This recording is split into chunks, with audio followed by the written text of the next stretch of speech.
Good afternoon. I'm Dan with Four Winds Ancestral Skills. Today I'm out here in the sweltering hot Ozarks.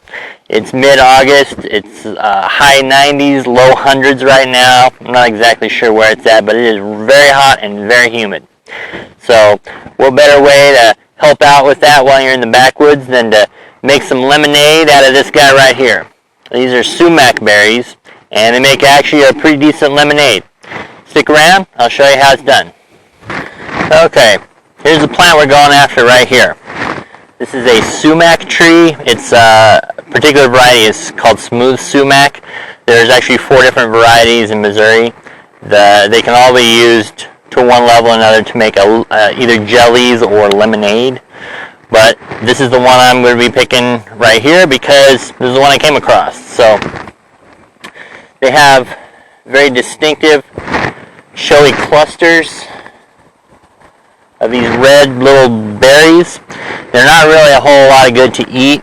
They're filled with seeds and they don't really have a lot of actual meat to them. But you can make a decent lemonade out of them. Just more or less pick them, put them in a jar or some kind of container, kind of mash them up around a little bit, pour some water over them, let them sit, and you're essentially making a kind of a sumac tea, if you will, but it's kind of tart like a lemonade. So it's really good. You don't need a lot of tools or extra ingredients or stuff like that. If you make it decently strong, you might want to add a little sugar or some kind of sweetener, but otherwise you can just make it straight off the tree like this. That's how I usually like to drink it. If I were to kind of compare it to something, I would almost say if you were to take water and add a little bit of lemon juice, that's kind of the flavor you're looking at. So like I said, if you want to add sweetener, sweeten it up, something like that, that's totally doable. It's just personal preference. But if you're out here in the backcountry and, like I said, it's crazy hot like it is right now, coming across something like this, it'll make your water taste a little better, so why not? So all you have to do is these clusters right here, when they're ripe, you harvest them like so. Now, when I mention ripe, that usually happens, at least in this part of the country, somewhere between the very end of July and into September. It just kind of depends on the individual tree and kind of where it's at. But they'll get kind of this reddish hue, turning a little bit darker, and that's really what you're looking for, at least with this particular type of sumac. And there'll be probably bugs on it because if you're out in the woods especially, there's a lot of bugs out here. So you just harvest a handful of these depending on how much you want to make, and you can make a decent amount of lemonade fairly quickly.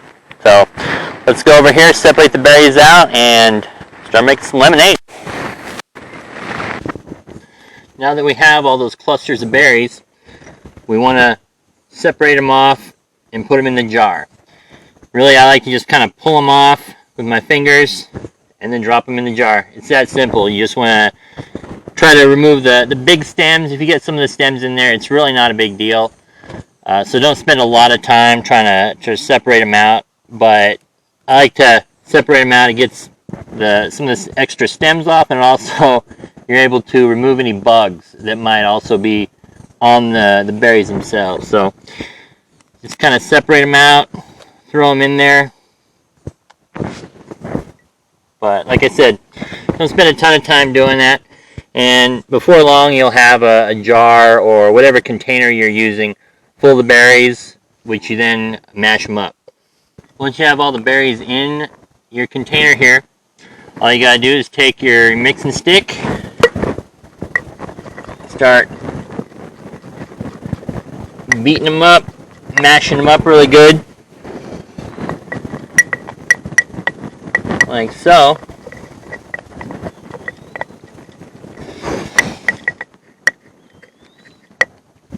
Okay, once you're satisfied they're all mashed up, take some water, pour it in there.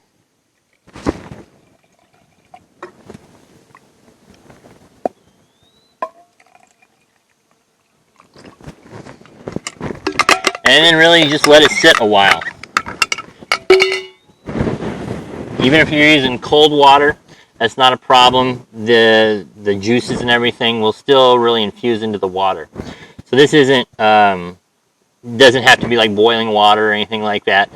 If you do use hot water, it will maybe infuse a little stronger and a little faster, but ultimately just cold water works fine. Let this sit a couple minutes, and then we strain it out, and then we'll have some sumac lemonade.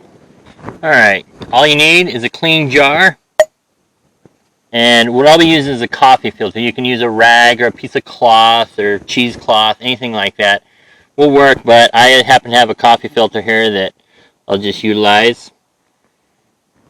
And really, the only thing you need to do is strain this out. That's all there is to it. I'll just put the coffee filter over the top.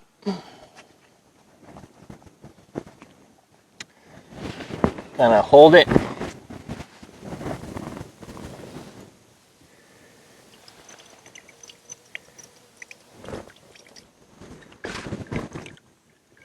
And as you can see, this is a little slow, so you might want to prop it up if you are using a coffee filter like this. But a piece of cloth or rag would be a little bit quicker, but either way, this works. Just takes a few minutes of sitting there, but ultimately, you're left with this. And there you have it. Sumac lemonade. Cheers. Delicious. Definitely thirst quenching out here on a hot day like this. And best part, we were able to make it really just using plants off our local landscape and some water. Not too shabby. Anyway, hope you got something out of that. Hope you're able, next time you're out in the woods, to maybe think about making some sumac lemonade. Either way, hope you learned something. And if you want to get a hold of me, you can reach me at forwindsancestral@gmail.com, or check out my website at fourwindsancestralskills.com. Anyway, I'm Dan for Four Winds Ancestral Skills. See you out on the trail. Take care.